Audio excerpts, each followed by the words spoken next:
ಸ್ನೇಹಿತರೇ ನಮಸ್ಕಾರ. ನಾನು ರವೀಂದ್ರ ಜೋಶಿ. ಕಾಶಿಯ ವಿಶ್ವನಾಥ ಮಂದಿರ ಆಯಿತು, ಅಯೋಧ್ಯೆಯ ರಾಮ ಮಂದಿರ ಆಯಿತು. ಈಗ ಮಧ್ಯಪ್ರದೇಶದ ಧಾರ್ ಜಿಲ್ಲೆಯಲ್ಲಿರುವಂಥ ಭೋಜಶಾಲಾ, ಅದಕ್ಕೆ ಇವರೆಲ್ಲ ಕರಿತಾ ಇದ್ದದ್ದು ಕಮಾಲ್ ಮೌಲಾ ಮಸೀದಿ ಅಂಥೇಳಿ.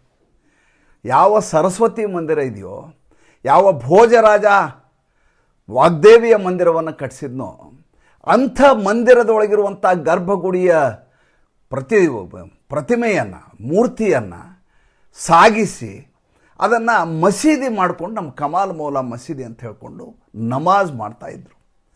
ಮಧ್ಯಪ್ರದೇಶದ ಹೈಕೋರ್ಟು ನಿನ್ನೆ ಶುಕ್ರವಾರ ದಿವಸ ಒಂದು ಐತಿಹಾಸಿಕವಾದಂಥ ತೀರ್ಪನ್ನು ನೀಡಿದೆ. ನೋಡಿ, ಮೊದಲು ಅರ್ಥ ಮಾಡ್ಕೋಬೇಕು, ನಾವು ಮುಸಲ್ಮಾನರ ಮನಸ್ಥಿತಿಯನ್ನು ಅರ್ಥ ಮಾಡ್ಕೋಬೇಕು. ಪ್ರಕರಣವನ್ನು ಆಮೇಲೆ ಮಾತಾಡ್ತೇನೆ. ಈ ದೇಶದಲ್ಲಿರುವಂಥ ನಿಮ್ಮ ಜ್ಞಾನವಾಪಿ ಮಸೀದಿ ಇರಲಿ ಅಥವಾ ಜ್ಞಾನವಾಪಿ ಕಟ್ಟಡ ಇರಲಿ, ಯಾವುದೇ ಇರಲಿ, ನೀವು ಒಬ್ಬ ಕುರುಡನ್ನು ಕರ್ಕೊಂಡು ಹೋಗಿ ಅಲ್ಲಿ ಕೈ ಅಲ್ಲಾಡಿಸಪ್ಪ ಇದು ಏನು ಅಂತ ಹೇಳು ಅಂದರೆ ಆತ ಹೇಳ್ತಾನೆ ಇದು ದೇವಸ್ಥಾನ. ಏಕೆಂದರೆ ಇಲ್ಲೊಂದು ತ್ರಿಶೂಲ ಇದೆ, ಇಲ್ಲಿ ಓಂ ಇದೆ, ಇಲ್ಲಿ ಸೂರ್ಯ ಇದ್ದಾನೆ, ಇಲ್ಲಿ ಯಾವುದೋ ಒಂದು ಮೂರ್ತಿ ಇದೆ ಅಂತ ಕಣ್ಣು ಕಟ್ಟಿ ಬಿಟ್ಟರು ಆತ ಇದು ದೇವಸ್ಥಾನದ ಸ್ತಂಭ ಅಂತ ಹೇಳ್ತಾನೆ.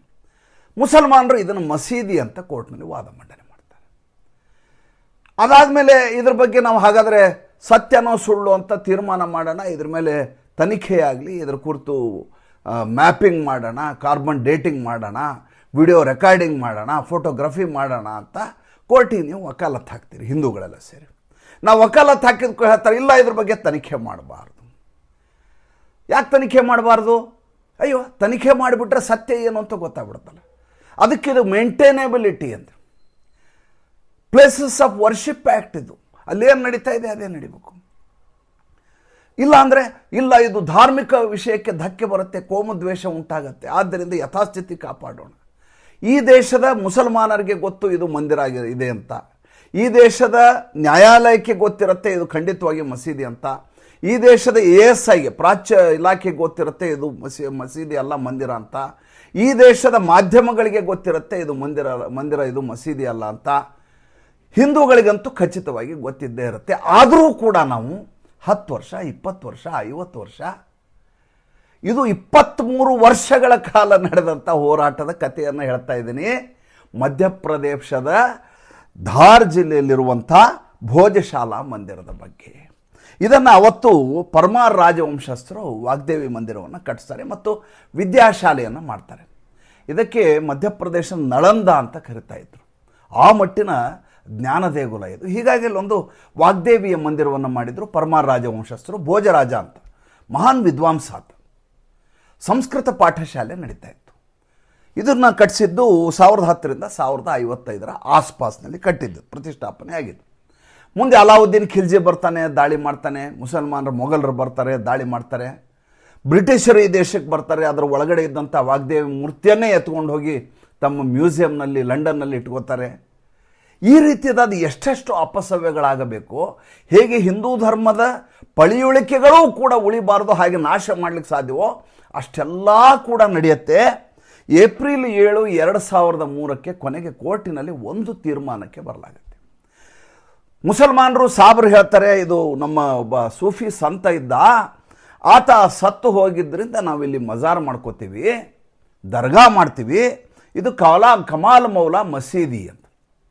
ಮೊದಲೇದಾಗಿ ನೋಡಿ, ಹಜರತ್ ಅವ್ರು ಹೇಳಿರೋದೇನೆಂದರೆ, ನಮ್ಮ ಹಿಂದೂ ಧರ್ಮದಲ್ಲಿ ಹೇಗೆ ನಾವು ಇಡೀ ನಮ್ಮ ದೇಹ ಪಂಚಭೂತಗಳಲ್ಲಿ ಲೀನ ಆಗಬೇಕು ಅಂತ ನಮ್ಮ ಹಿಂದೂ ಧರ್ಮದಲ್ಲಿದೆ, ಮಣ್ಣಲ್ಲಿ ಮಣ್ಣಾಗಬೇಕು ಅಂತೀವಿ, ಉಳಿದಂಥ ಆಸ್ತಿಯನ್ನು ಗಂಗೆಯಲ್ಲಿ ಬಿಡ್ತೀವಿ, ನದಿಯಲ್ಲಿ ಬಿಡ್ತೀವಿ, ಏನು ಉಳಿಬಾರ್ದು ಅಂತ, ಇದು ನಶ್ವರ, ಇದಕ್ಕೇನಿಲ್ಲ ಅಂತ, ಮೋಕ್ಷಕ್ಕೆ ಹೋಗ್ಬೇಕಂದ್ರೆ ಏನಿರಬಾರ್ದು ಅನ್ನೋದು ನಮ್ಮ ಕಲ್ಪನೆ. ಮುಸಲ್ಮಾನರಲ್ಲಿಯೂ ಹಜರತ್ ಅದನ್ನೇ ಹೇಳ್ತಾರೆ, ಏನಂತೆ, ಭೂಮಿಯ ನೆಲತಟ್ಟಿಗಿಂತ ಎತ್ತರದಲ್ಲಿ ಏನೂ ಇರಬಾರ್ದು ಅಂತ. ಆದರೆ ನೀವು ಕಬ್ರಸ್ತಾನಿಗೆ ಹೋದರೆ ಒಂದಕ್ಕಿಂತ ಒಂದು ದೊಡ್ಡ ದೊಡ್ಡ ಗೋರಿಗಳನ್ನು ಕಟ್ಟಲಾಗಿರುತ್ತೆ. ತಮ್ಮ ಪ್ರತಿಷ್ಠೆ ತೋರಿಸಲಿಕ್ಕೆ ಎಷ್ಟು ಬೇಕೋ ಅಷ್ಟು ಎತ್ತರದ ಗೋರಿಗಳನ್ನು ಅವ್ರು ಕಟ್ಕೊತಾರೆ. ಆಮೇಲೆ ನನ್ನ ಬಿಟ್ಟರೆ ಬೇರೆ ಯಾರನ್ನೂ ನೀವು ಪೂಜಿಸಬೇಡಿ ಅಂತ ಸ್ವತಃ ಅವರ ಹಜರತ್ ಮೊಹಮ್ಮದ್ ಪೈಗಂಬರ್ ಹೇಳಿದ್ದಾರೆ. ಇವರು ಸೂಫೀಸ್ ಅಂತ ಅವರು ಇವರು ಅಂತ ಹೆಸರು ಹೇಳಿ ಇವ್ರು ಏನು ಮಾಡ್ತಾರೆ, ಅಲ್ಲಿ ಒಂದು ದರ್ಗಾ ಮಾಡ್ತಾರೆ, ಅಲ್ಲಿ ಊದಿಸ್ತಾರೆ. ಊದಿಸೋದು ಅಂದರೆ ಸಕ್ಕರೆಗೆ ತೊಗೊಂಡು ಹೋಗಿಟ್ರೆ ನೈವೇದ್ಯ ಮಾಡಿಕೊಡ್ತಾರೆ, ಊದಿನ ಕಡ್ಡಿ ಹಚ್ತಾರೆ.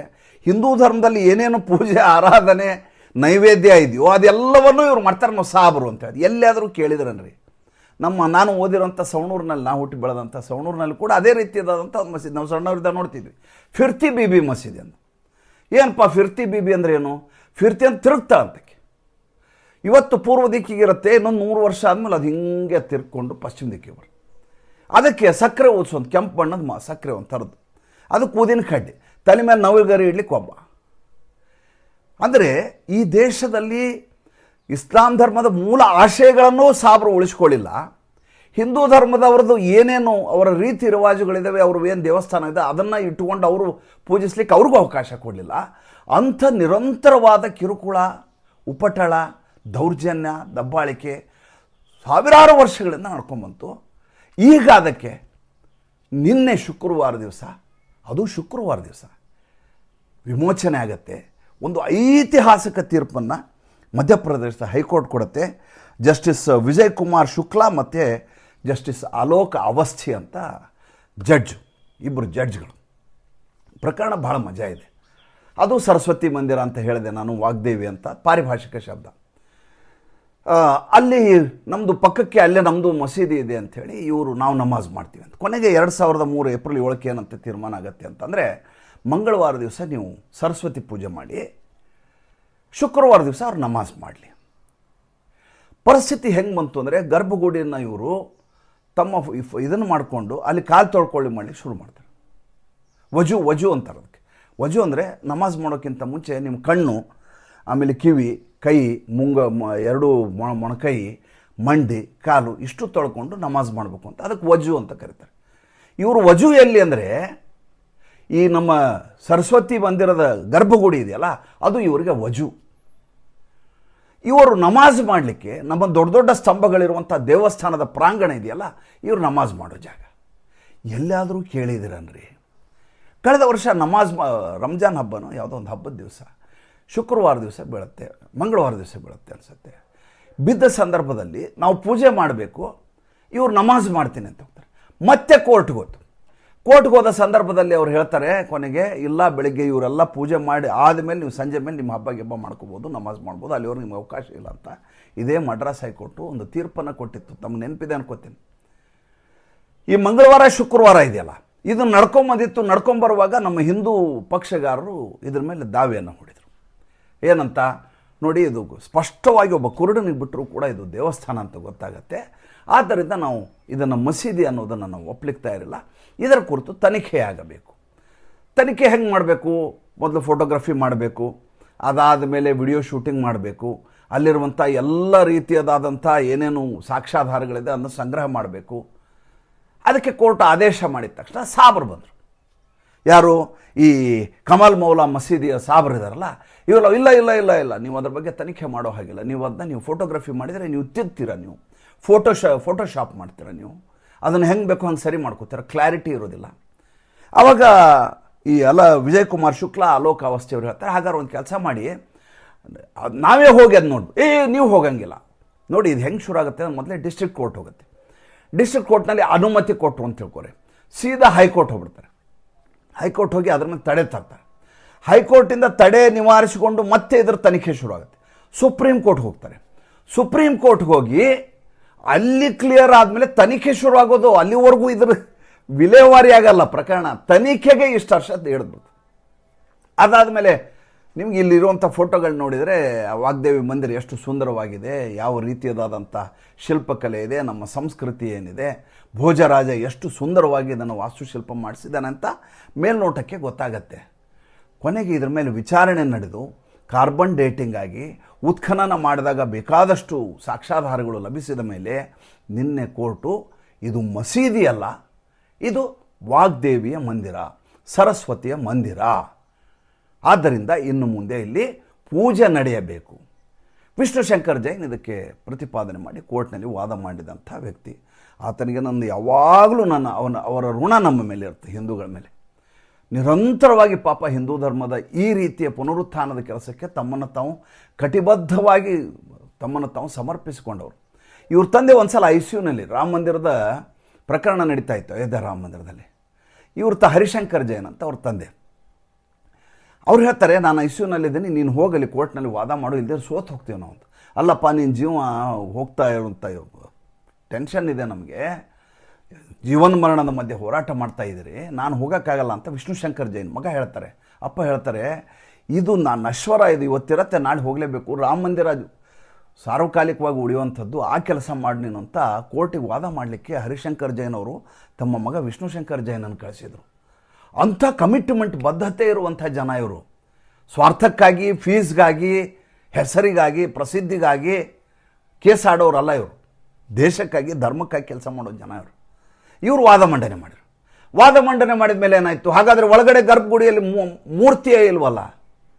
ಅಲ್ಲ ರೀ, ಮೂರ್ತಿ ಇಲ್ಲ ಅಂದರೆ ದೇವಸ್ಥಾನ ಸುಳ್ಳಾಗತ್ತನ್ರಿ. ಮೂರ್ತಿಯನ್ನು ಕದ್ಕೊಂಡೋದ್ರಪ್ಪ.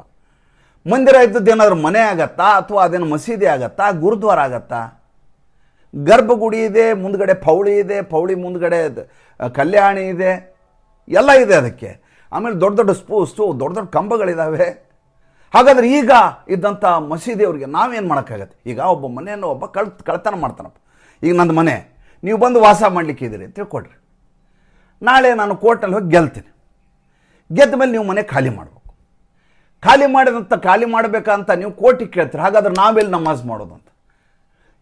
ಯಾರು ಮನೆಯನ್ನು ಅಕ್ರಮವಾಗಿ ಹೊಕ್ಕೊಂಡಿದ್ದಾರೋ ಅವ್ರಿಗೆಲ್ಲ ನೀವು ಪುನರ್ವಸತಿ ಮಾಡೋಕ್ಕಾಗತ್ತಾ? ಬಂದಿರೋದೇ ಕಳ್ಳತನ ಮಾಡ್ಕೊಂಡು ಮನೆ ಸೇರ್ಕೊಂಡಿರೋದು ನೀವು. ನಾವು ಇಲ್ಲದೆ ಇದ್ದಾಗ ನಮ್ಮ ಮನೆ ಬೀಗ ಹೊಡೆದು ನಮ್ಮ ಮನೆ ಸೇರ್ಕೊಂಡಿದ್ದೀರಿ ನೀವು.